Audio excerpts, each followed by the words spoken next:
लखनऊ में विश्वविद्यालय अनुदान आयोग यूजीसी के नए रेगुलेशन के विरोध में शनिवार को सवर्ण मोर्चा के बैनर तले व्यापक प्रदर्शन किया गया।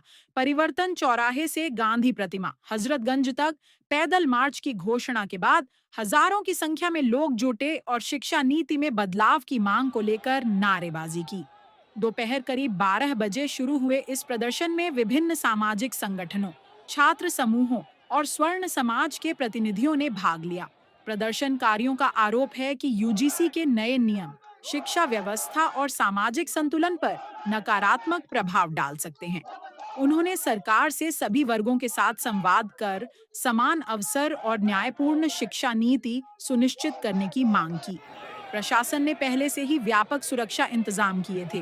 परिवर्तन चौराहा, हजरतगंज और गांधी प्रतिमा क्षेत्र में भारी पुलिस बल, पीएसी और महिला पुलिसकर्मी तैनात रहे। ड्रोन और सीसीटीवी कैमरों के जरिए निगरानी की गई। मार्च के दौरान जब प्रदर्शनकारी आगे बढ़ने लगे तो पुलिस ने बैरिकेडिंग कर उन्हें रोका। कुछ समय के लिए हल्का तनाव उत्पन्न हुआ, लेकिन अधिकारियों की बातचीत के बाद स्थिति नियंत्रित कर ली गई। इस मुद्दे को लेकर राजनीतिक हलकों में भी हलचल देखी जा रही है। विश्लेषकों का मानना है कि शिक्षा नीति से जुड़ा यह विवाद आगे चलकर प्रदेश की राजनीति में अहम विषय बन सकता है। आज यूजीसी को लेकर प्रदर्शन कर रहा है, यहाँ से पैदल मार्च निकाला क्या और पुलिस ने यहाँ पे। भाई साहब, यूजीसी एक काला कानून है जो केंद्र सरकार ने हम सामान्य वर्ग के ऊपर थोपा है, उसको वापस उनको लेना ही पड़ेगा, नहीं तो हम लोग उनको अपनी ताकत दिखाएंगे। लगातार आप यूजीसी को लेकर प्रदर्शन कर रहे हैं जी, आज भी, लेकिन यहाँ पे पुलिस भाई साहब प्रशासन ने 3200 नोटिसें दी हैं। 3200 नोटिस लखनऊ प्रशासन ने दी हैं। 500 लोगों को हाउस अरेस्ट किया है इस लखनऊ प्रशासन ने। लोकतंत्र में मेरी आवाज दबाई जा रही है और चाहे जितनी दबा लें, हम लोग योद्धा हैं, हम लोग लड़ना नहीं। जिंदाबाद जिंदाबाद। भारत की जनता पार्टी माननीय प्रधानमंत्री जी ने जो ला करके काला कानून आज भारत में पूरा विद्रोह पैदा कर दिया है, और ये प्रधानमंत्री जी और भारतीय जनता पार्टी की सरकार को यूजीसी कानून की इस काले कानून को वापस लेना पड़ेगा। और अगर ये कानून वापस नहीं लिए तो भारत के नौजवान और युवा और भारत का हर एक नागरिक जो है रोडों पर उतर करके भारतीय जनता पार्टी और काले कानून का विरोध करेगा। जो है ये छात्र शक्ति और मातृशक्ति को बांटने का काम कर दिए। सब लोग अमन चैन से रहते थे और आज प्रधानमंत्री भारतीय जनता पार्टी की सरकार में इसको सबको बंटवारे का काम कर दिए जो है।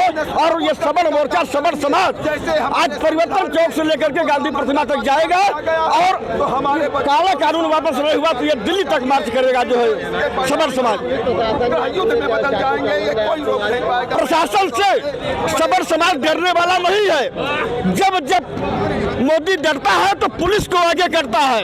ये सबल समाज ये पुलिस के तानाशाही से डरने वाला नहीं है।